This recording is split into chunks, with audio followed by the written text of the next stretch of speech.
just barely catches it. Now Limon is going to try and overtake on Fonseca. Fonseca gives that one up, almost a little too wide there for Limon. Holds tough and sending it deep around the banking, and Shell Oil, he's going to take the spot back. Fonseca, that was a brilliant move.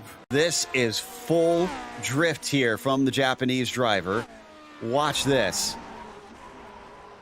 Unreal. That car should not be still going. That is just seat of your pants stuff. Yeah, absolutely. I mean, it just kind of landed a little bit wrong for him, but fortunately, at least pointed in the right direction. This was crazy, though. And hasn't been shaken, but man, they see close to that wall. Look at it. Look at the oversteer. He looks to the inside. Michael tried to cover off. He's going to squeeze him down a little bit. Tries to open up the corner. Cut back and see if he can get the launch, and it's much quicker off. Oh, but he covers him down to the inside. Oh my goodness, covers him down to the inside. I think there may have been a little bit of contact there, but Michael Johnson going to get the benefit of the draft here. You can see him closing down on the back of the 79. And there's the late move from Michael going down to the inside, trying to get into the braking zone. The red mist is up for these two, and down into the braking. Can Johnson get it done? Yes, he does. Don't count out Travis. Tries to cut back. Goes the long way around. Nothing doing. No, he holds tight. He could try and get it in there. No, now he starts to fall back. Starts to fall back. Going to try to send it a little bit on the outside of 15. Sometimes you can get a crossover there, but not going to work. He's going to have a wider line now into Turkey to try to carry a little bit more speed, but he's not going to find an easy way to try to get on by. And indeed, Michael Johnson just slides that car off the apex a little bit to prevent off any attack.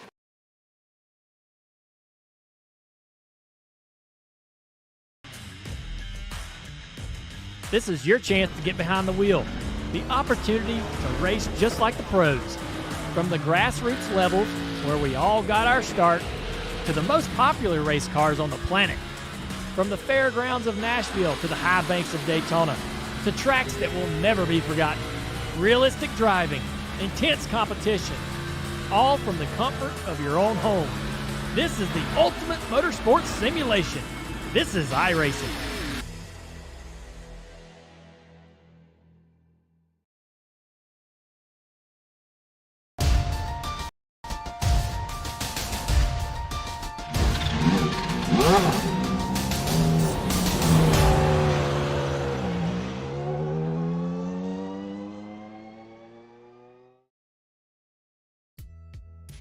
The Kamel GT series has made a reputation of being unpredictable over the years.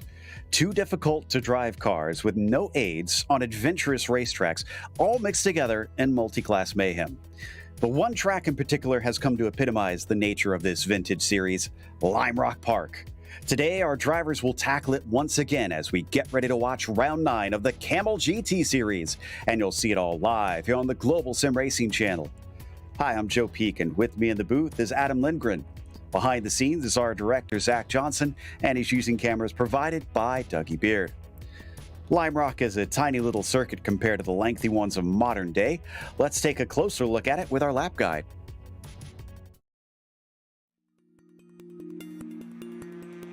Welcome to Lime Rock Park. Located in the northwest corner of Connecticut, this unassuming little track has garnered a surprisingly passionate following. Its unique aspects create a circuit not only full of character, but consistently challenging even to modern race cars. While it has 4 different possible layouts, on the classic version, only 7 corners are split along a 1.5 mile track, with just a single one of them turning left. Though simple in appearance, most drivers will tell you that trying to be fast here is anything but. The run down the front stretch into Big Bend offers pretty much the only viable passing spot, but it's a double apex right-hander which lures drivers into taking it too fast. The uphill is also scary quick considering its lack of runoff and can sometimes cause cars to get airborne over its crest. Then, on the opposite end, the downhill sends cars diving into a quick sweeper, which requires a good exit speed in order to defend or attack back into the first corner. Modern racing mostly uses the more recently built chicanes, especially at the uphill. But one of the most unusual facts about this track is that the races are never held on Sunday. Due to a legal agreement with a nearby church, events must take place on Fridays and Saturdays. The confines around this place are tight, the passing opportunities are few, and mistakes are usually punished with race-ending damage. With most other road courses now being built with upwards of 3 and 4 miles in length, this track stands out. But in an age of multi-million-dollar facilities and flashy buildings, this quaint small circuit manages to keep fans coming back with its intimate and grassroots setting.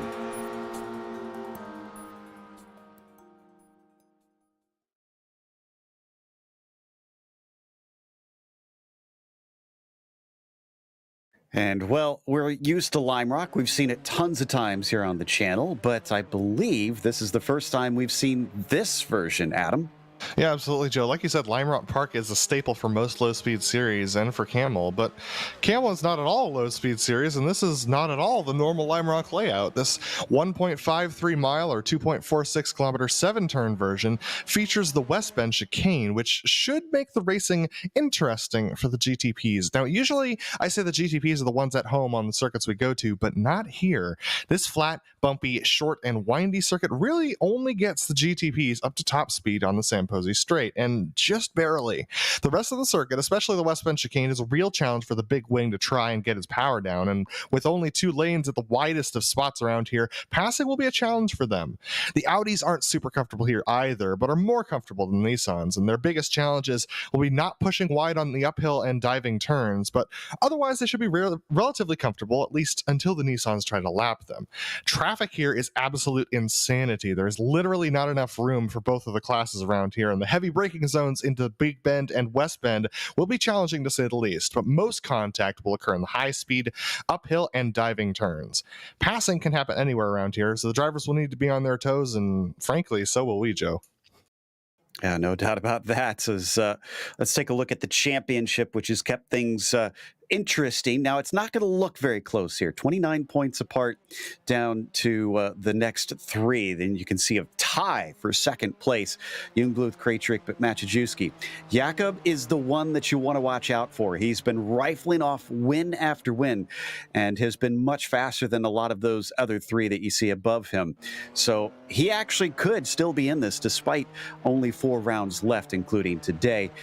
From there, you still have some very good fights between the likes of Suarez and Mosquera, and their tussle for 6 as well. Look at Trangrade, Vaughn, and Grau, only 6 points separating them for 8th place. Let's take a look at the GTO standings.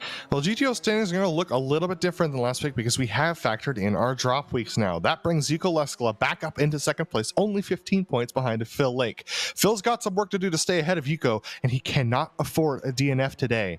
Both drivers are here, so it's going to make it really interesting to see who could survive today and take home the most points. Nick Bacanos, only 10 points back of Yuko Leskala. A good spot for him to be in, with Javier Del Olmo only 3 points back of him. So 3rd place, possibly in a position to change hands today. Reed Miller is 33 points back in 5th position, so he's only 5 points off of Javier Del Olmo. And then the points start to spread out a little bit with Plumley, Gabbiani, Laughter, Coy Visto, and Millward rounding out your top 10. And as for today's race details, it's going to be another sprint format for them out here. 40-minute race, open setups, and critically, no spare car. It's easy to get damage around this place, either through hitting somebody or something. They have a drive-through penalty at 17 incidents and a disqualification at 25. This might be a case where they actually will wind up with those 17X, not because of too many off tracks, but, well, because they might just get into trouble too often. It's going to be frantic out here, but we'll try to keep you up to speed on it. Machajewski, no surprise, has the pole position, and by what's a pretty good margin around this track at 43-second laps. 10th and a bit is actually a pretty good gap over Laus Olsen, who continues to be pretty quick himself. But Yuko Leskala is currently leading in the GTOs, and I don't think we do have Phil Lake here. He's just finally getting out, so he's waiting for his qualifying. Yeah, he decided to wait a little bit, wait for some rubber to be built up on the track. Now remember, this is a fairly new scan of Lime Rock comparatively to the old one we used to run, so that means it's a little bit more of a slicker surface. So Phil Lake waiting for a little bit of the rubber to be put down before heading out. We're looking at Martin Krejcik right now, currently in the 7th position. He's only 2 tenths behind Pablo Suarez for 6th spot. I'm sure he'd love to gain another 10th and get up to about 4th or 3rd. That put him right in the realm of Ove Trangrade, so Krejcik in a good position. But Phil Lake coming around for his 2nd lap, locks up the right front tire. Let's see whether or not, or rather this is his 1st lap, so let's see whether or not he can challenge Yuko Leskala here. I think this is the second one for Kraytrick. Oh, you're talking about Lake. Excuse me. No, Lake is on his first one. Yeah. And Phil crosses the line, 52.6. And that will put him into third. He's still a ways off, but we've talked before about the tires needing some time to really get into working temperature, especially at a short lap like here. Yeah, Phil's absolutely throwing it around this second lap. I could see him cutting a little bit of the inside curve. He knows exactly how far to go. I mean, most drivers have driven a lot of Lime Rock. So even with this fairly new, well, not fairly new, it's a unfamiliar layout to most drivers, Phil is trying to make the most of it. You can see him taking the jump there. Now, Phil's going to miss the first apex here and then late apex on the second one and then try and power off of the corner. The four-wheel drive really assisting these Audis as they dive down the hill and sweep right, just a little lift, and then power back on to try and get the most out of the car. Right out to the edge of the track. To make things interesting, Mukanos is also on his last flyer, and he's right behind him. Lake doesn't improve. Mukanos does. Does that push him up? No, it does not. So Lake will retain third place. He'll start next to Mukanos, but he's got to chase down Leskala today.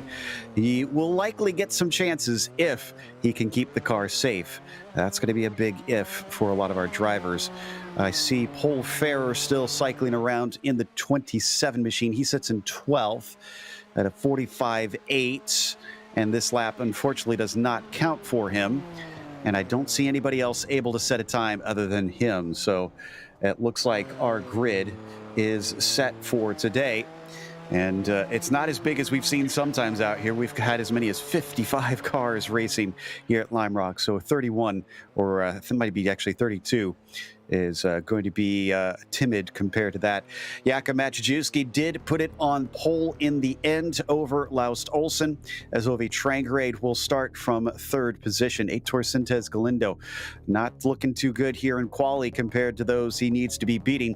He'll start from fourth as Timothy Vaughn will be P5 and Pablo Suarez 6. After that, Mark Greatrick, though, is behind Sintez Galindo, and he'll start from seventh. Stefan Leslie will be eighth. You've got Emerson Gaudin in the ninth spot, followed by Javier Mascara, rounding out your top 10. From the next slide, it is Seamus Power in 11th, Paul Ferrer 12th, and Ed Ray in 13th. Fonseca, Jason Clapper, Tim Phillips, and Kurt Clapper did not set lap times during this qualifying. Yuka Leskala took pole in the GTOs with Javier Del Olmo lining up next to him. He had one of his best poles of the one of his best qualifyings of the season. Then we got Phil Lake in third position and Nick Makanos in fourth. Gianluca Gabbiani starting off in the fifth position, pipping Reed Miller there for that fifth spot just by about a tenth and a half. Then we got Robert Plumley lining up in seventh and Jamie Hamill-Smith in eighth. Hideki Koivisto is going to line up in the ninth spot today with Mark Ole rounding out the top 10. Kyle Boss is going to line up in 11th with Cesar. Taron is lining up in the 12th position. We've got Andreas Nielsen lining up in 13th, Angel Pina in 14th, and then Daniel Ivana, your last GTO, 15th, did not set a qualifying time and rounds out those 31 drivers we have today. So they're getting ready to take off on what is not a very long pace lap around here, so they'll be done with that pretty quickly. So let's take a glance at our onboard cams, starting with Phil Lake once again with his Pimax as usual. And then, of course, another traditional driver with Laust Olsen, who just came over from oval racing, actually, and the Lotus 49s at Motegi, where he fared with a fourth place down there. So let's see if he can do a little better than get on the podium here today. And, of course, it's going to be interesting for Sintez Galindo, because if Maciejewski does get another victory, he's already one up on him right now. He's got 3 wins in a row. And Sintez Galindo does have 2 to his name. So this has actually been a very good season for Heitor. It's just unfortunate that a very fast name has come in and disrupted his hopes at a championship. See if he can hold out. He's actually been incredibly consistent because he's had 4 podiums so far in this season. So Heitor is definitely holding his own. Yeah, what's interesting though is Jakob has been struggling a little bit with traffic. He's very, very fast on raw pace, but traffic is his weak point. And if there's ever going to be a day where traffic is going to catch you out, it is today. Now, that being said, the GTOs are a little bit bigger of a field than the GTPs today. Actually, they're about even. The GTPs are 2 cars larger, so this is going to be really fascinating. I think they're equally going to be disenfranchised as classes when the lapping starts to happen. But Jakob is going to be the one who's going to be the most disenfranchised because he's going to be coming up on the slow GTOs first, and the GTOs really are just hanging on around here. This place is a roller coaster for those GTOs, and they don't have a lot of time to look in the mirror, so he's going to have to be really careful when passing the first of the GTOs he comes across. Indeed, and well, they're going to be coming across them extremely quickly too. If they make a gap between the two classes, I mean, expect them to catch them probably, what, by like lap 3 or 4 here, maybe even sooner than that, as they come through the one left-hander. Well, I guess unless you count the chicane at West Bend, but otherwise it's all going to be right-hand turns out there today. Very unusual track in so many different qualities out here, and also watch out for this uphill bend, because this is the old version with no runoff to the outside. And one of the big things for those who haven't seen races for Kamel here before, Adam, is those GTOs get airborne. Oh yeah, they definitely do, and so you have to be making sure you're deconflicting with the other GTOs you're coming over the top with, just like the Stadium Super Trucks do in that series. So it'll be very interesting to see how the GTOs handle that with no runoff. Some of them might forget that and end up in the wall, but oh boy, such a quick lap run here. It's a quick pace lap too. Pace car's almost about to pull off and release our field. Maciejewski, was this his first time trying Lime Rock with the Kamel GT? He's backing him up big time. And in fact, he went extremely slow. Now he's on it, and that caught Laust Olsen off, as it looks like it's going to be Ove Trangrade trying to see if he can sneak through into second, but he's not deep into Big Bend. He's going to fall back to third once again. Behind him, it looks relatively clean into that first corner, but not so for the GTOs. We got a wreck already. Yeah, absolutely. That was Jamie Hamill-Smith, who spins off in the background. Nick McConnell's got a great start, but he actually did a misshift getting into the top gear. So that brings Phil Lake alongside Javier Del Olmo, trying to make the pass on the inside. The inside's going to swap to the outside. If Javier can hold the position, he cannot. Yuko Lescala to Phil Lake to Javier Del Olmo, with Nick McConnell on the challenge now. It's been such a good year for Del Olmo. He's taken a win, a single one compared to the 3 each we've got for what is now our 1-2 in the championship and on track. But look at Lescala getting himself whatever buffer he can very early. And they're coming up on some slow GTPs. Tim Phillips must have had a problem, as he is just barely ahead of them right now. Yeah, Tim Phillips just barely ahead. He's going to have to make his recovery. Doesn't look like he has a lot of damage on that machine, so he should be able to run away from these GTOs fairly effectively. We have a spin in the back going around the final corner. That's going to cause a big problem for the rest of the field. The most of the back of the GTO field is wrecked. I see Pina involved, so I'm trying to make out who the others are. It looks like Olay and Teron as well. And I think this started with Teron and Bose, who made some contact, unfortunately. But it was well back at the back, so it looks like it didn't collect a lot of people. Otherwise, that would have been an absolute mess. Meanwhile, Maciejewski continues to lead already on lap 3 out here. 1.3 seconds ahead of Laust Olsen, and he's going to need every one of that buffer. Absolutely. Saying the fastest lap that time around. He's going to be trying to smoke away from Laust Olsen. Laust Olsen known for being fairly effective in the traffic, and the traffic's going to come up real quick for these guys, especially with the Audis getting those wrecks. In fact, the first right Audi is going to be right here, and he's going to dive up the inside. Nice move from Maciejewski to make it pass. Looks like Seamus Powers had his own problem in the back of the field. Oh boy, Laust Olsen's going to have to squeeze through. Woo! And he manages to make it, and this slows up Ove Trangrade behind them. Oh, look at how tough it is trying to deal with the traffic through that chicane. It looks like Olsen keeps it at about 1.1 seconds, but Trangrade definitely lost out. Yeah, also Gianluca Gabbiani had a little bit of a off-track moment going down the hill, so he's ended up in the grass and now recovering. But man, the GTPs are real hard pressed to cut through these GTOs. It's already starting to happen for them. Look at how much they're getting held up here. Yeah, look how close it is between the likes of Suarez and Vaughn as well. There as they come up to, looks like Hamill-Smith. They're going to be able to get by him. Incredibly, Hamill-Smith's in 12th, having picked up some of those spots from those wrecks after his wreck. Yeah, and that front nose is definitely going to mean he's going to be slow on the straight lines, but it's not really going to matter. It's all about survival today, and that's why he's not taking to the pits right now. He just needs to survive, and he likely will have a top 10 today. No doubt on that. As we head back to Yuko Leskala, 1 second ahead of Lake. But Del Olmo's not given up on this. He is still well within range of Phil Lake. It's just a question of how the traffic will affect them. Yeah, the traffic will affect them heavily for sure. I can already report to you that Laust Olsen's lost some time to Maciejewski because of a battle between Gianluca Gabbiani and Daniel Ivana that's now gotten broken up by the GTPs. But there you see, ooh, that was a lockup of the front right from Phil Lake as he was going through the corners. We look at Javier Del Olmo as he's trying to streak away from Nick Bacanos, who's closing on him a little bit. Yeah, and this is going to get interrupted probably within the next lap because Maciejewski, yeah, there he is right there. I was going to say you might see him coming out of the final corner. And yeah, he has a visual on these battling cars now vying for essentially what is third position. Del Olmo falling off of Phil Lake, but it's a whole string of them. Now, Joe, Nick Bacanos, over the last week, after last race, he said he was going to give no quarter to the GTPs this round. So the GTPs going to have to be really careful when passing Nick, as we've had a wreck from 10th position. I believe that's Gianluca Gabbiani who's had a wreck in the GTOs, but Maciejewski's got to be really careful around Nick. Fortunately, catches him on a straight. He's going to try and make the dive up the inside of Del Olmo. That's going to cut off Del Olmo's entry to the corner. Fortunately, Olmo realizes it and late apexes, able to get a good run out.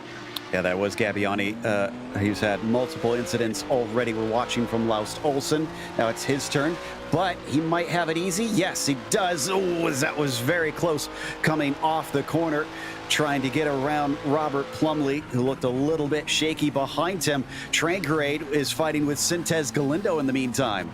Absolutely, and Suarez is fighting with Vaughn, so a lot of the GTP battles are starting to be defined by these GTO lappers. There we see, oh, that was a big moment. Who got pushed off there? That was Reed Miller who got pushed off under braking as they were going around turns 4 and 5. Yeah, and I think Ove Trangrade was a little eager. He thought he had the inside coming down into the left hook, and unfortunately, it shoved Reed Miller off. So that changes the complexion of that one, and so do the leaders here in the battle for third for the GTOs, as they're just completely mixed up. Absolutely, the GTP is very tight together. There's the GTO battle, and Laust Olsen cutting his way through. Laust now 7 seconds behind Maciejewski, who's able to get through the traffic way more effectively. He's under pressure now from Ove Trangrade.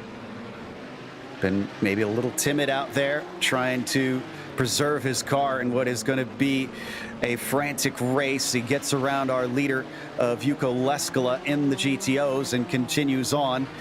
Olsen still keeping Trangrade at bay, but how long can that last, especially since they'll have to do that all over again multiple times? Yeah, it's a race for second at this point. You just have to... Oh, looks like Pablo Suarez is at a gigantic wreck coming over the top of the hill. He's in a really dangerous position. He pulls it off to the side, and he's going to take a tow.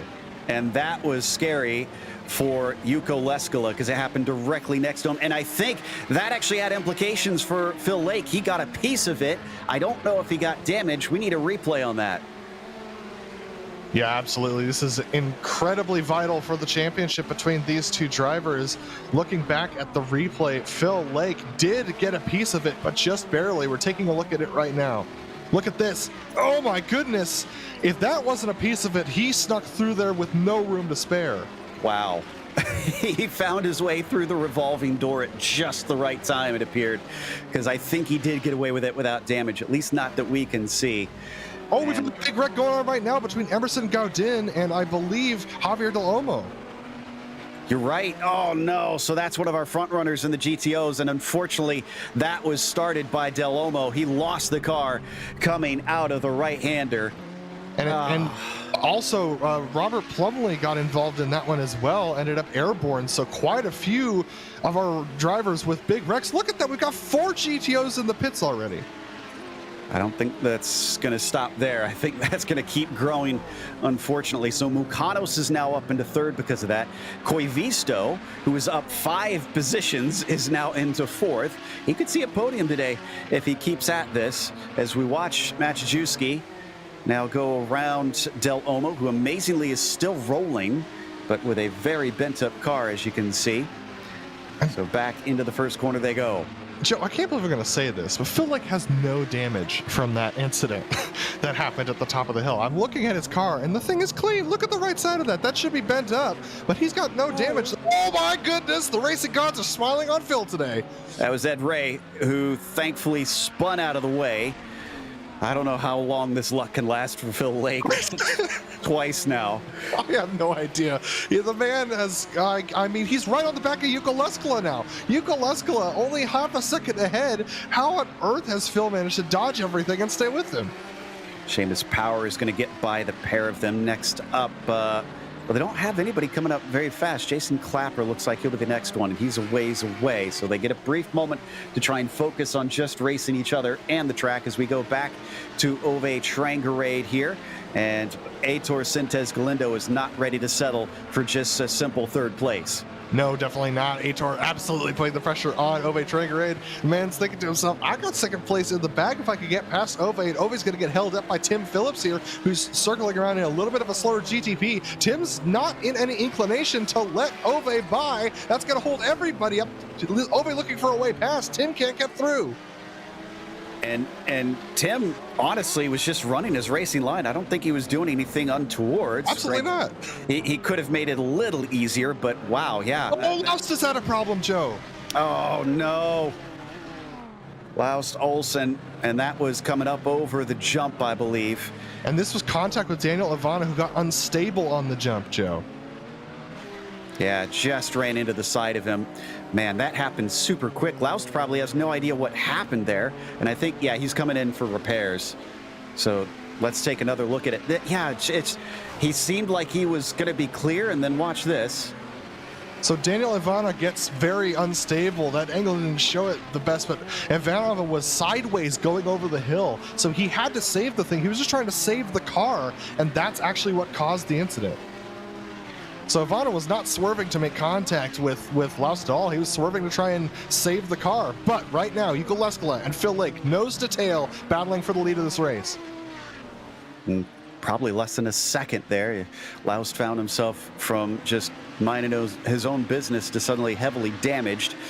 And they're going to get split up here for first and second as Jason Clapper is going to be able to sneak through before they get to the uphill. That'll be Yuko Leskala happy about that one. And then behind them, Machajewski, our leader. And the GTPs is going to split them once they hit the chicane. That's bad news for Phil Lake. Actually, that's the best way that could have gone. Machajewski took away the apex of the first corner, which Phil doesn't want to hit anyway, and was able to make it to the apex of the second corner with enough time for Phil to take a wide entry and be able to get a decent run off. So even though Phil lost about 2/10, that's probably the best way that could have gone. Well, Speaking of best way that could have gone, second and third for the GTPs is tight. Yeah, Trangarade and Sintez Galindo have been carrying on this fight, just sneaking through to the inside of Tyrone. Now heading back through the left-hander. No traffic in front of them until they get to Phil Lake, which is a ways up the road. Man, that tells you the gap up to Machajewski, 9 seconds. This is unbelievable this early in the race, but that could so quickly go away with just a small miscalculation for Jakob. And quickly, Trangarade is catching up to Lake. He might be able to get him on the front stretch. Let's see. Yeah, it looks like he will be able to, and he's probably going to get Yuko into the braking for one. This is going to be tight for Yuko. This is actually probably going to disenfranchise him. Look a little bit. Ove actually backs out. This is going to make it a little bit tighter for everybody as they go through the first turn. You know, I actually think that was a smart idea. He knew he could use his downforce around the outside. Unfortunately, he passed him on the exit of the corner, and that did wind up being a problem. And Yuko took as much of the track as he possibly could there, squeezing behind Ove Trangarade, trying to exact as much speed as he can. But that's definitely put Yuko in the clutches of Phil. Phil's got to get past Yuko in one of these opportune moments, otherwise he's not going to have a chance. So battle for first in the GTOs and a battle for second here in the GTPs. Onto the front stretch. Much better run through that section for Trangarade as he puts some air between himself and Aitor. Same deal with Leskala and Lake, spread by about 0.4 of a second. So we've made it through the first quarter of the race, and we've lost, looks like, actually maybe only 6 cars or so. I mean, for a field of 32, that's still a decent amount. Definitely would have been more if we would have had a bigger field for sure because of the nature of those wrecks that we saw. But I'm wondering if we could ride on board with Phil Lake here, because I want to see him come off of the final corner. I think that he's losing most of his time to Yuka Leskola right at that particular spot. There you see the Audis jumping over the hills. Here comes Kraytrick, who's going to go up the inside of Phil. This is okay. Phil's just going to back off late apex, but Kraytrick actually holds up here. He gets a little bit wide. That's going to hold up Phil Lake, but here comes Phil down the hill. He takes a little bit of an early apex, which means he has to lift more than he would like to going out wide like that. So I think that if he managed to break a little bit more coming into the corner and apex that a little later, he might be quicker. But who am I to say? Phil Lake is a multi-time champion, and I'm just a guy who hung out in the mid-pack. Weren't you a GTU champion at one point? I mean, yeah, but saying I'm a GTU champion is like saying, I'm the champion of junior varsity. Oh, Trangrade just cut the course. Trangrade has cut the course, and Sintez Galindo has an open door. He steps through it. He's now into second. He'll give a little bit of a toe to the number 9, but I don't think this is a long enough straight. He'll catch up a little bit, but job is done. That was through the chicane. Ove, I'm not sure if traffic affected it, but he did go completely across the grass. Yeah, now HR Sintez Galindo is going to be in a position where he's going to have to try and navigate around Kyle Boss. Kyle's just trying to take his own racing line, and Ove is going to be able to navigate cleanly through. That held up Kyle a little bit, but now Aitor and Ove cleanly through. Aitor Sintez Galindo in second position. Let's see whether Ove can get a run here over the hill. It's a real challenge for these GTPs because they're running fairly high wing, but that hill's still steep enough to get both wheels off the ground. Impressively, they've been a little bit faster than Machajewski lately because it was down to 7 seconds. It's gone back up. So it looks like it's going to fluctuate from that traffic quite a bit. And again, that's why. Machajewski's had a problem. He's off. Oh, and in the wall. Oh, just barely. He just barely caught the wall. But this is going to bring Galindo and Trangrade right back into it within a second. And this was his own doing. This wasn't even the traffic. Machajewski dipped a wheel off into Big Bend, and it's so close to the barriers, even with that grass runoff, he could not stop it in time. Well, he pulled away once. Can he do it again with a limping car as he comes up over the jump? And there you can see the two chasing second and third place drivers. It was a really gentle hit into the outside tire barriers. I'm not sure whether he picked up any damage from it. I'm not seeing any on the car. So I think Machajewski should be okay, but he needs to put in maximum pace to try and get away from these guys now. Yeah, now he can't afford to wait around in the traffic. He's got to push hard, and they got more coming up in front of him. Tyrone is up next, and then Mukanos, along with some of their own class. Jason Clapper is just up the way as they go through the right-hander. It looks like nice run for both Machajewski and Sintez Galindo. And again, Aitor really needs to try and beat Machajewski because at this rate, there is a chance that that Machajewski could just run him down by just... Oh, boy. Here we go. Machajewski held up by Nick Makanos, and that was Andreas Nielsen. They're both going to get held up. Aitor Sintez Galindo with a good run, but who's got the best run? It's Trangrade. He's going to look to the outside. They almost go 3 wide into turn 1. Sintez Galindo can't quite make it happen. Jakob able to defend, and Ove Trangrade stays still back in third as well. So coming through the left-hander, it's all going to happen all over again once they get up to the next lapped car, which is still Jason Clapper, who they have not caught yet, but his lap times look significantly slower than these three. Yeah, Aitor needs to keep his eyes forward right now. He needs to keep looking out the front windshield. And Jakob Machajewski, he caught them napping at the beginning of the race. Don't think for 1 second that Aitor Sintez Galindo is going to let Machajewski get away at this point. He's going to be on it as hard as he can be to try and close this gap because he knows that if one slip-up happens with Galindo, Machajewski will run away. And similarly with Machajewski, if he makes another mistake, Aitor Sintez Galindo is going to be a hard man to catch. I had to go in and try and check the math on this for the championship. I do believe Sintez Galindo will still take the championship if he follows Jakob home second place every time, but I certainly wouldn't want to bank on it as, wow, look at the big checkup coming through the uphill. That was Phil Lake holding his line for him, and that allows Sintez Galindo to get right back on him, but now they've even got Tim Phillips in front. That's the second lap in a row where Phil has had the apex cut off, and he's going to have it cut off again. Phil Lake has lost 4 seconds now to Yuko Leskola due to traffic, and this is the leaders of the race coming through. And critically also in this, Sintez Galindo does not have any drop weeks, so he can't afford to have any problems either. He really has to keep pushing to try and make sure he gets good finishes and beats Jakob just to play it safe. But right now, he's not doing that. He's still got 0.7 of a second up the road. Next up is Del Olmo. Are they going to be able to get him? Yes, they are. Fantastic driving from all these GTP leaders. I know the GTOs won't be happy about it, but this is exactly what they have to do. I'm not sure whether Seamus Power needed to dive in there on Del Olmo, but he did anyway. But look at how close it is between our two leaders. I think Jakob's going to get held up here on the exit. He might, and I don't think Aitor's quite near enough. A little bit of a defense? No, it's an attack trying to go by the other GTO car. Keeps himself out of range for now. It's been the complete opposite over at Leskola and Lake. That's stretched apart to 2.7 seconds. Yuko once again showed his mastery of dealing with that traffic.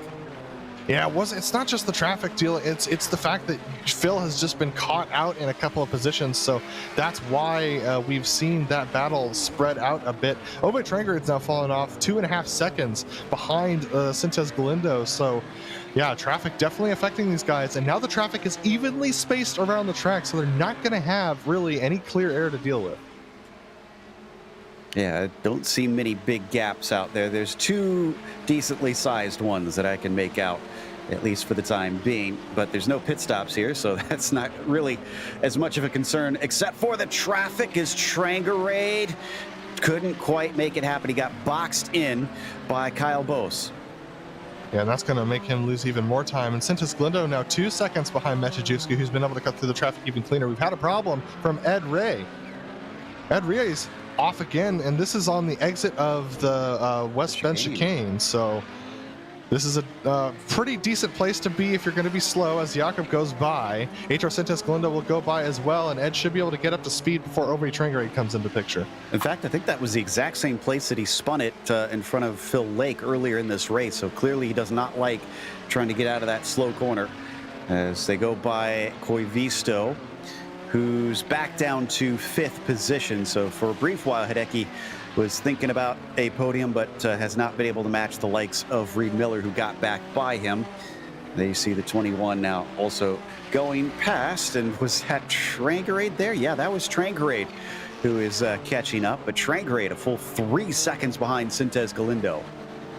Yeah, absolutely. So, and a good battle that's going on right now is P7 in the GTPs between Stefan Leslie and Paul Ferrer as they're trying to navigate through traffic. This is Angel Pina, who's back in the 12th position. He's just, looks like he pulled over to the side. A little bit of confusion there for Stefan Leslie. Paul Ferrer takes the apex away from Angel, so unfortunately for him.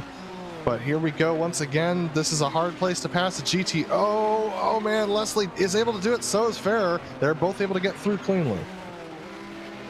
Ferrer's still hot on his heels. Del Olmo is up next. He's going to go very, very wide and let them through. Guess Del Olmo not really fighting for much since he's 2 laps down, just trying to stay out of the way. But down the front stretch, ooh, fantastic run from Ferrer, and he's going to get the inside away from Leslie.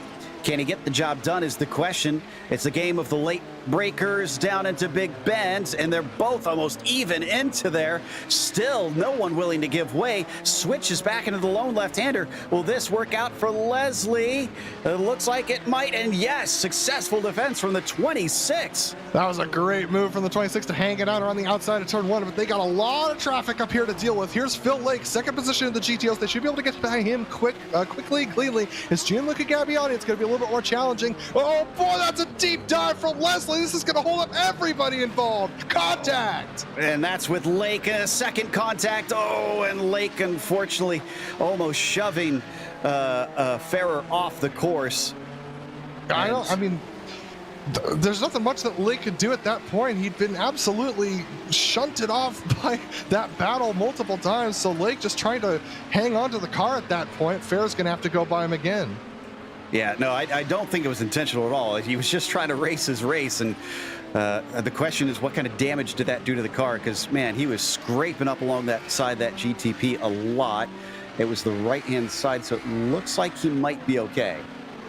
Yeah, and that was extremely, extremely dangerous from those GTPs to dive it up the inside like that and to take away all the lines. There was absolutely no give or take there. It was all take, and that's exactly why the GTOs have been frustrated after most of these races, Joe.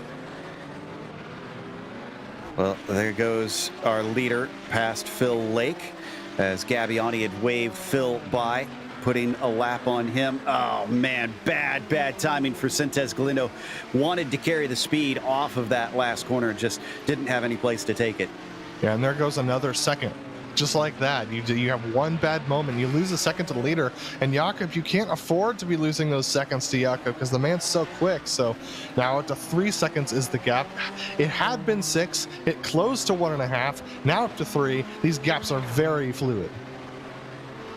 Yeah, it's so much more about that lap traffic management than it is about lapping pace. As we continue to watch on the number 1. This is Kyle Bose that's pulling off to the side and letting him through. 3 seconds between Jakob and Aitor, with 16 minutes left to go in a battle here between Fonseca and Ferrer. So after Pole had his run-in with Phil Lake, he suddenly finds a different friend to fight with. Yeah, absolutely. So he just got past Fonseca, who seems a little bit slow on the straights. So I think Fonseca's struggling a little bit with the tires and possibly carrying a tiny bit of undertray damage. Looks like we've had a wreck from Daniel Havana. Havana's off in turn 1. And this was with help. This is with help from Phil Lake. Oh, man. Boy, Lake's got to be careful. If he gets too many 4Xs, he actually could get a penalty out here, which will make life even worse for him, especially in the fight for the championship, which he's leading right now. And he's only got 15 points, so it's not wide margins. Yeah, and for the record, Ivana was about, he's parked now again, but Ivana was about 20 to 25 miles per hour slower in the first turn than quick GTO would expect. So I think Phil was full on the brakes there. He's now 4.5 seconds behind Yuko. Unless there's a mistake or a wreck with Yuko, I don't think Phil's getting there. No, but the good news for Phil is that he does have a bit of a margin behind him. It's 14, almost 15 seconds to Mukanos. I don't think he wants to use it up, but he can have some minor scuffles. Just really can't afford, I think, to get too many hits from other cars, because that's 4 incidents immediately if you hit hard enough. Ferrer and Leslie are back together once again. So Ferrer has gotten away from Fonseca, and actually it looks like is Leslie's slow, because an easy run from Ferrer down the front stretch and deep onto the brakes down into Big Bend. He's done this once before. Can he do it again? It looks like he might. Stefan has sussed out this defense. No, not this time. Holding around the outside. Oh, no. Oh, no, and I think that was ghost contact. Into the wall goes Stefan. Yeah, that was a lot of ghost contact. That was about a quarter car's length of ghost contact, and I don't think you can be mad about that from either driver. But now Paul Ferrer very held up here. He's got Carlos Fonseca. Here comes our leader, Jakob. They're not going to try and squeeze by Reed Miller here. And this is drivers on all different laps. Tim's not battling with him. Obviously, Jakob's not battling with him, so... But guess who is battling, Joe? Aitor Sintes Galindo, now only 8/10 behind Jakob. He's got to get past Carlos Fonseca, who's not going to want to let him by because Carlos has a battle going on. So Aitor able to sneak his way by as Maciejewski's struggling to get by Tim Phillips. Aitor Sintes Galindo, 5/10 behind Jakob now. Oof. Man, the way this has ebbed back and forth, and a lot of this, I think Maciejewski only has himself to blame in a lot of ways, because he probably would still be about 9 to 10 seconds up the road if it wasn't for his off track earlier. Yeah, welcome to Lime Rock Park with Kamel GT. Absolute insanity, ebbing and flowing gaps. Look at it, it's now nose to tail between Galindo and Maciejewski, and Galindo's going to get held up here by Pina. That's going to spread the gap back out to 1.5 seconds. Yeah, I think he was a little too soft on that one. Aitor probably could have pressed the issue and tried to keep up with him. It looked like Pino was trying to stay out of the way, but the damage is done. 1.2 seconds. Mukanos, the next one, up ahead of him. Mukanos knows not to track out there. He's going to leave it to the inside, and Sintes Galindo will be able to take this spot. Oh, man, Leslie has got to be limping here. He just lost 2 spots in one straightaway. Jason Clapper and Seamus Power both went by. Yep, that's right. And Leslie has some major left side damage with that contact with the Armco. He's got major left wing damage and major left front end damage. So Leslie, unfortunately, in a really bad position to finish this race, but he's going to keep going because the attrition is high. And not as high as I anticipated it being, frankly. And credit to everybody throughout today. 12 minutes left to go, which usually is not a lot of time, but that's going to mean, I believe, something in the realm of 15 or 16 laps. Oh my goodness, look at how hard Leskala is still pushing up there. That's not second place behind him. That's Marco Lea, lapped car. You know, Joe, we've been interviewing Phil a couple weeks in a row, and he's been getting more and more frustrated. I'm wondering where the boiling point's going to happen, because he's been pretty disenfranchised this race a couple of times. So, I mean, this is definitely starting to affect his championship. The man's not going to be happy today. Yeah, he's been vocal about it. But it's a 3 points difference between first and second. There's no bonus points as well, so that's 12 points. If he can finish second behind Leskala, he'll be okay. I think. Do they both not have drop weeks? I need to double check on that. They both do not have drop weeks. So if he finishes second behind Yuko for the rest of the, who's this off? That's Cesar Terron in a really bad position, and he's going to back it down the hill. I mean, he's got nowhere else to go, I feel like. So it's a weird, but honestly, probably a natural decision. Actually, a small correction. Phil Lake does have 20 pocket points, and Mukanos has 15 pocket points. That will change the complexion slightly. But again, if he leaves it to chance like that and tries to just finish second every round, that'll make him incredibly vulnerable to other things going wrong, which, as we've seen in Kamel, is easy to have happen. Oh my goodness, look at this! This is Seamus Power and Jason Clapper, who just had a gigantic incident. This was a spin from Power as he caught the grass, spun back in front of him, and something Trangerade. Oh, and part of that wreck was also Reed Miller. Miller got into Seamus. So let's see what happened to, there's Reed. He's already had we're back live. Ove had an equipment failure, Joe. Oh. Yeah, he's out of the session. So that's race over for Ove. Let's take a look at the replays. And Sintez Galindo just had contact as well just moments ago. There's the first incident. Oh, gosh. He tried so hard to catch that, and there's Miller just... Oh. That's the one that really did it for him. Sent him on a barrel roll. Sintez Galindo got into the side of Mosquera not long ago after this incident. Let's head. This is Ove Trangerade, and Trangerade just takes a right here. Absolute equipment failure. We're gonna watch it here. You're just gonna see the wheel just whip to the left, to the right here. Whoop. That looks like a wheel falling off a desk to me. Yeah, it did. The way it went back and forth on him, I think it did. So, well, Timothy Vaughn has been promoted into third. That's not a name we typically talk about getting podiums here.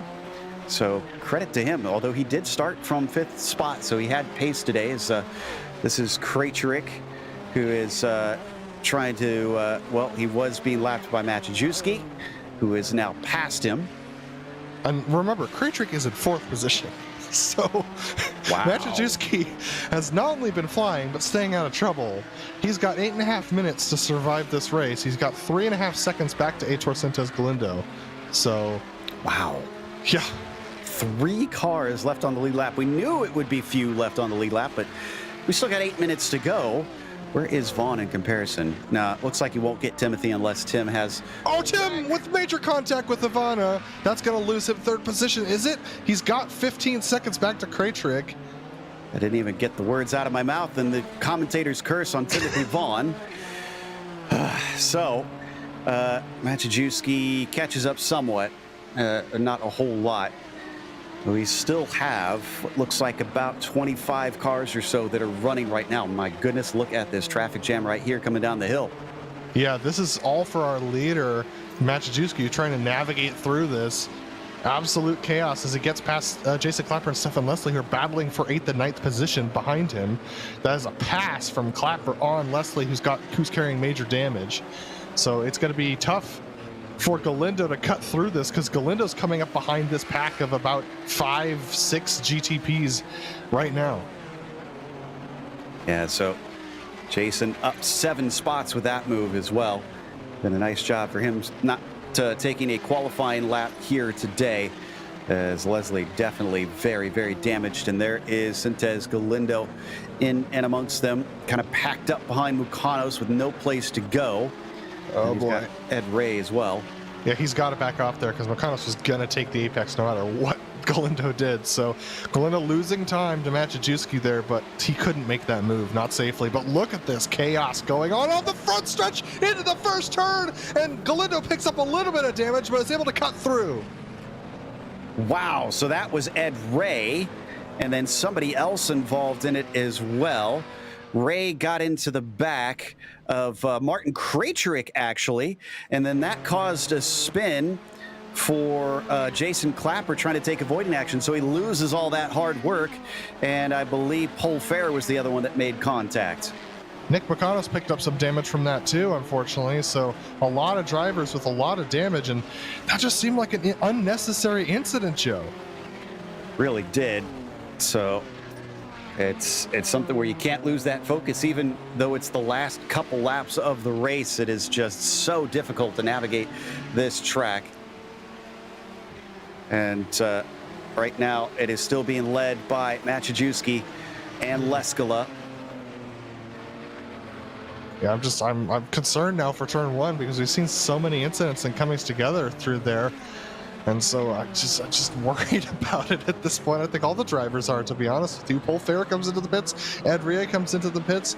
Maciejewski trying to make his way through has to get held up behind Phil Lake for a couple of moments. Well, and Lake was also held up by Andreas Nielsen there for a brief moment. Just another slow lap for him. It's now 6 seconds up to Yuko Leskala. I think Phil's just trying to consolidate on this one and see the checkered flag, hoping that maybe Leskala will get caught out by his own little problems, and that will give him another shot at things. 5 minutes left to go. Maciejewski is also being held up himself. Sintez Galindo not anywhere close to him, so he's going to be able to manage his traffic as we see Phil Lake come up over the hill as he's passed by Kurt Clapper. Kurt running in 15th, and in fact, multiple laps down. Kurt's had some incidents somewhere along the way that we missed. Yeah, there's absolutely nothing Phil can do. I mean, like at this point, he's just been absolutely butchered by lapped traffic, both of his own class and the other class, coming through the West Bend chicane. So Phil 6.5 seconds back, and yeah, just trying to finish at this point. I'm pretty sure that's the state of all the GTOs. Our gaps, that's the closest gap in the GTO class, is 6.5 seconds between Phil Lake and Yuko Leskala. The rest are around 20 to 25 seconds. Watching as they head through the uphill once again with that nice buffer for Yuko Leskala. In fact, there's no visual between the two of them. He has split them way too far away from each other, maybe on the front stretch at some point, but otherwise it's looking a little too far apart. Maciejewski just came around, so we're looking at about 5 laps to go. 5 laps to go, and the gap's about 10 seconds between himself and Heitor Sintez Galindo. There is Phil Lake coming through again. About 7 seconds back of Yuko Leskala. Yuko Leskala, pretty much the only GTO to not have contact today, and of course, knocking on wood very hard because that is absolutely a way to commentary's curse a guy, especially here at Lime Rock Park. Currently getting passed by Kurt Clapper, who's going to go through cleanly, and Yuko with a 6.5 second gap can absolutely give a little bit of room to these GTPs that are coming through. He doesn't have to push the issue now. You just reminded me, I'm gonna check to see who has a 0x after this race, because that'll be quite the achievement for everybody involved. This is down the front stretch. Leskala getting ready to lap Del Olmo, who is back to 8th. Man, what could have been for him? He was also looking at a podium before things went sour in the race, as Jason Clapper is now in pit lane and taking some extensive repairs. So maybe Kurt Clapper will eventually go by him. Nope, Kurt's too many laps behind, so he'll still have to finish behind that 28. Joe, we started with 16 GTPs on the lead lap, right? We're down to 3 on the lead lap. On the second lap, there are 3 more, so down to P6, Carlos Fonseca. Then we got Stefan Leslie 2 laps down. Then we got drivers who have damage. Tim Phillips, Laust Olsen, 8th and 9th positions. Laust Olsen, 9th position. He's going to get a top 10 today after wrecking early. Yeah, well, you mentioned it earlier. Sticking with it is the way to go at this track, and that's exactly what he's done. Otherwise, let's see, is there anybody else? Kurt Clapper, we mentioned. Yeah, Kurt's the only one that's going to finish behind him out on the track unless Jason is able to repair in these next minute or so. Oh boy. 31, Kurt Clapper off into the barriers through Big Bend. Yeah, Kurt's had some major issues today, currently in 15th position in the GTPs, and I know y'all can't see this on the timing screen, on the timing bar on the left, but I'm just currently chuckling at the very tight battle between Ed Rie and Jason Clapper in the pits, only separated by a quarter of a second. Yeah, that's sometimes it does some weird things like that. And I think, will Maciejewski get white flag? Yes, he'll get white flag next time by. So 44-second laps if on his fastest. Definitely not going to have enough time here. And speaking of, he is turning in very fast laps right now as we're watching a nice, well, I mean, nothing's really a battle at this point, unfortunately, but Maciejewski coming down the hill will take the white flag right now. Yeah, there we go, as he crosses about 45 seconds. So he could extend it one more lap. This is a track where they should be able to try and save fuel to do so. Granted, he probably would have been wanting to have been doing it. And the race is not over. That was Tyrone just about pushing the one car off. Granted, it's 12.5 seconds to Sintez Galindo. So even if he did spin, he might actually have time to get the car back rolling and still take the victory. Don't think he wants to risk that, granted. Up in front of him, that's Stefan Leslie, who, and that was some ghost contact between the pair of them. Stefan has a bad day of ghost contact today, I'll tell you. He really does. But there we go, off the line. Is this going to be it? Will we get the checkered flag?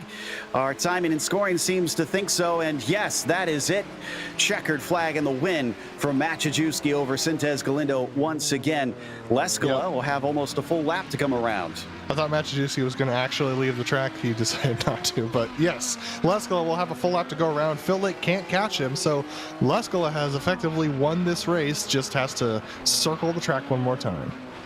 Sintez Galindo managed to get that second place, and Timothy Vaughn going to be the last one on the lead lap. A full 40-some. Yeah, he was about to be lapped in the end. So it's because I'm reading it about 44 seconds or so behind Maciejewski once that race is over. So amazing stuff here at this track. And there is Leskola taking the win in the GTOs here today, once again gaining on Phil Lake. Well, let's take a quick break. We'll come back with the official results as well as driver interviews, so stick around.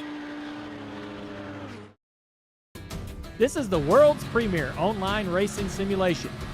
iRacing puts you in the driver's seat from your home computer with the most realistic online motorsports experience you'll find anywhere.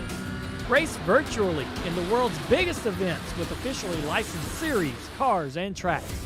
From the high banks of Daytona to the blistering speeds of Indianapolis, the dirt of Eldora to the world's most legendary road courses.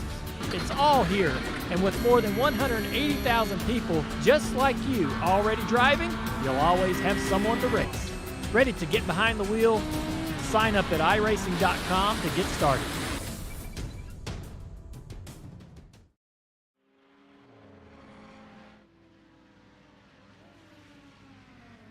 Welcome back to Lime Rock Park. As we had quite the adventure out here, but Yuko Leskala managed to survive it, and so did the likes of Jakub Maciejewski, once again closing in on his championship leader in his class, Aitor Sintez Galindo, who finished behind him in second. Only Timothy Vaughn was able to complete all 53 laps in third place. From there, Martin Krajcik up 3 spots to get a fourth place, 5 from Oscara into a P5 position. Carlos Fonseca was 6th today. From there, you get to drivers multiple laps down. Leslie, with all that damage, only 7th today. Tim Phillips was 8th, and Laust Olsen 9th.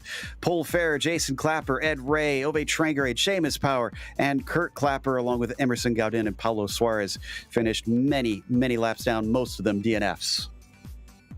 Yeah, and then we get to the GTOs where Yuko Leskala, the only real clean driver today, I'm curious to see whether he got any incidents at all, comes home with the win of the race over Phil Lake, who got pushed quite a ways back, over 7 seconds by the end of the race. Nick Pakanos hangs on to third position over the course of this race, with Hideki Koivisto going from 9th up to 4th, and Kyle Boss, starting outside the top 10, gets a top 5.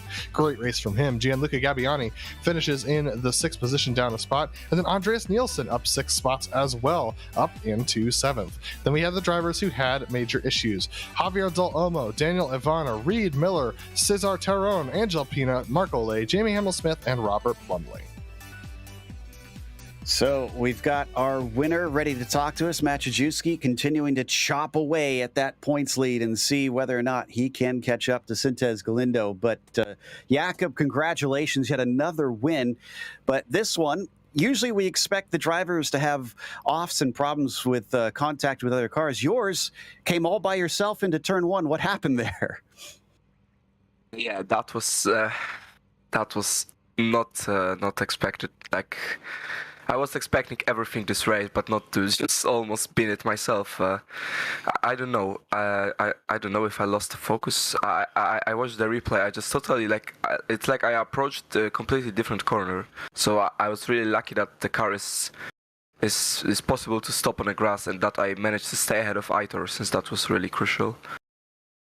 It certainly was. Other than that, what did you do to try and practice for the traffic out here today, knowing that that was probably going to be the deciding factor for a lot of things? So what I did was, like 20 minutes before this race, I was driving with GTP around the GTOs to see what kind of lines they are taking and where can I send it, and that's really all. It wasn't that bad, to be fair, with the traffic. So yeah. Well, we were just talking during the break about how this track often shows up on the schedule here in Kamel GT. Do you want to see it return next season, or are you glad to be on the other side of this race? I'm sure that there is a lot of tracks that could be in place of this track, but it was fun. It was fun, just too long. Like it's the same length as Spa last week, but it felt like twice longer than last week. So many laps around it. I'm sure that helped. Well, congratulations, Jakub. That's yet another win, and hopefully we'll get to talk to you when we see you at Laguna Seca next time. It's Laguna Seca next time. Or Suzuka, sorry, excuse me, Suzuka next time. Yes. Okay, thanks. So that was our winner, Maciejewski. Up next, I do believe that Adam has caught up with Phil Lake, 2nd place in the GTOs. Yeah, Phil, I mean, I know this wasn't unexpected, but I can't imagine that you're necessarily a happy camper today. No, not really, but what's new? Yeah, I mean, talk to me about the traffic, especially around the West Bend chicane. You know, the one change for this race, and that seemed to be the trouble spot for, at least for getting slowed up by traffic today. Yeah, I would have thought that maybe the Nissans wouldn't lose any time following us through there, so it wouldn't be worth trying. But they were trying it anyway, so yeah, I definitely had a pretty scary couple of moments through there. They sort of they'd outbrake you and get to your inside, and then be completely offline and trying to go sort of too wide through the tightest part of the track. So that was pretty tough. It was a shame, really, because because I was close to Yuko. I did get a slowdown, so that was my own fault, which separated us. And then I think once you've got like a second gap, everyone just thinks, oh, race is over, so might as well send it. And that's what happened from there on out. Well, talk to me then about that incident you came upon coming over the crest about halfway through this race. We checked, and you got no damage from that. How on you squeezed through the tiniest gap possible there? Well, on my screen, I drove through the car, so I thought I was done. Yeah, I saw Pablo lose it over the jump, and he hit the wall, and he was sort of spinning, and I was like, oh, he looks like he might slow down enough that I can go past on the left. So I just got all the way over to the left and went as fast as I could, and I did drive right through the front of his car, so I was really, really lucky there. I assume it was a bit of netcode or something that saved me. Well, occasionally the racing gods smile upon you. There were a couple of other misses today, but I mean, after all the chaos that happened, second place, you can't be too disappointed. Second place is what I need. I think what have we got? 3 races left now. So 2 more seconds and a third is all I need if Yuko wins every race, which it's looking like he's going to. So yeah, just traffic should chill out a little bit next week, and then probably be very similar to today in 2 weeks' time. So just gotta keep yielding and get through this and keep picking up the points. Well, congrats on your second place finish today, Phil. We ask you every week, but still worth asking. Is there anyone you want to thank? Same as every week, you guys, my teammates. Thanks for talking to us, Phil, and we'll see you next week. That was Phil Lake, who finished in second position in the GTOs, and we're going to talk to Aitor Sentes Galindo, who finished in second today after quite a storied race. Yes, and also still leading the points championship after today as well. Aitor, it was second your goal with how Machajewski has been racing these recent events, or did you want to try your best to see if you could beat him? Yes, my main objective today was, simply put, survive. Simply and absolutely simple to survive. I did it, well, I eventually did it, but yeah, my objective also wasn't to win today, as you said. It was well, when I saw Jacob at 2 seconds, it crossed my mind to try to push further to get him, but I also try to think of the championship. 26 points is now the gap, so it's just what I had in mind. So yeah, survive. So really, really happy with this P2. It's exactly what I wanted today, and also survive. Yeah, that you did, and one of the few left on the lead lap as well. I mean, what was the experience like out there, especially in this West Bend chicane version? Because you guys haven't run that one yet. Well, it was yeah, that moment there, it was. I don't know if it was on camera, but still. Anyway, yeah, my experience today was, simply put, can I get like a therapist for PTSD or something? Because today it was chaotic. Well, that was an understatement, of course. But yeah, it wasn't nice for me, because I know that we can drive better in other courses, and driving here is like risking a lot. It's like a roulette for me. And yeah, and the traffic, of course. If you, for example, last week we had a lot of discussions with the Audis. So with that, it doesn't help if we go to a track in which we do 40 seconds a lap. So yeah, it wasn't the best experience out there. I'm glad I survived, but yeah, I need some refreshing after this race. Yeah, go get some rest and relax. So congratulations. This is your 5th podium of the season, and we hope to get to see you at Suzuka. Thank you, guys. See you next week at Suzuka. That was Heitor Sintes Galindo, and I believe Adams caught up with the man who finished behind him. Last one on the lead lap, Timothy Vaughn. Yeah, Timothy, last one on the lead lap is not the story. The story is third position today and on merit. You made on-track passes. You dodged all the wrecks. I mean, talk to me about your race today.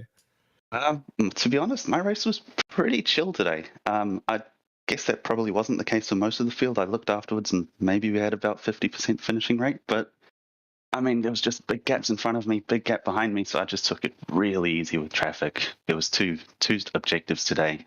Survive, as Heitor made clear, and try not to punt any GTOs. And I think I survived in both of them today. Yeah, and to be honest, everyone we've talked to had the exact same mindset, and these were all the leaders. So I think that's definitely the recipe for success. You did have a couple of scary moments. You had one moment where Pablo Suarez spun off into the Armco in front of you, and a second moment with a little bit of contact with Daniel Ivana exiting the West Bend chicane. Just two moments of scary traffic today, but were those kind of the only moments that really spooked you? Yeah, to be honest, that was about it. With Daniel, it was he took like kind of a wider line, and I thought maybe that was a mistake. To be honest, I'm not too sure what I was thinking. I was pretty disappointed with myself for lapse of concentration there, but the gap was just so big either direction, it didn't really matter in the end, and I don't think I hurt him too much with it. But yeah, and the Pablo Suarez incident, definitely a nervous one over the crest. It's a little sketchy. Cars can get a little bit loose up there. Thankfully, I was able to get away with it. Him, not so much. Well, I'm not sure what kind of tools you have going on in your cockpit during these races, but at what point did you look up and see yourself in third? Oh yeah, I was just having my nice Sunday morning drive. 25 minutes in, all of a sudden, spotter told me, "Oh, if you're P3, what? When did that happen?" And then I saw, Ove obviously must have had some trouble, but yeah, as I say, it was just about trying to keep it clean, keep out of trouble, because I think it was inevitable that other people were going to have some issues. Well, Tim, I'm glad to see you're finally rewarded for your consistency out on track. Is there anyone you want to thank for your top 3 finish today? I just want to thank the guys for turning up. Thanks, Laust, for the setups that he shares every week. Those are pretty awesome.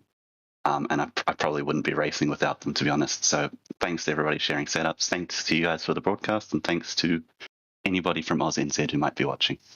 Well, thanks for coming out every week, and we look forward to seeing you next week at Suzuka. Thank you. Take care. That was Timothy Vaughn, who finished in third place. Back to you, Joe. Just going to wrap us up this afternoon. So we want to give a big thank you to the Kamel community as well for bringing us back for another season of coverage. But we also want to thank the companies that provide the software and hardware for our broadcast listed here. Additional thanks to June Lalonde, who provides our wonderful music. Check out our Bandcamp to hear more of her great work. And thanks to the team today, Adam, Zach, and Dougie. You can find more info about GSRC at globalsimracingchannel.com or through our social media. Also, check out our merchandise store at gsrc.storenv.com. We'll keep a link in the description below. Don't forget to subscribe to our YouTube channel so you don't miss a moment. As we mentioned, next time out, it's off to Japan for Suzuka. That'll be Saturday, May 21st at 1 p.m. Eastern. We have upcoming races for other series listed on the screen, so check those out. Mark them down on your calendar. But until next time, race clean, race hard, and we'll see you on the track.